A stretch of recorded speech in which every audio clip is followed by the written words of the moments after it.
haskara kani da murmushi masu kallo dama ce take kusa. Ita rayuwar nan da kike gani rayuwa jarrabawa ce, kuma ita kanta jarrabawar ai ibada ce. Mu dai mu haƙuri mu ci namu jarrabawar. Wallahi ba za su taɓa san ka ba. Ka duba fa kaga da bazar ka suke rawa. Me yake nufi da cewa da bazata suke rawa? Ni na musu arzikin da suke da shi. Kowane ɗan adam da kika gani da arzikin da Allah ya mishi. Jafar.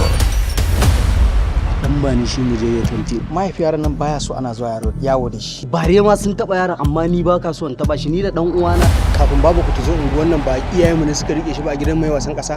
Ai ko ban san komai ba na tabbatar yaya Jafar ba zai taba yunkurin dukan Umma ba.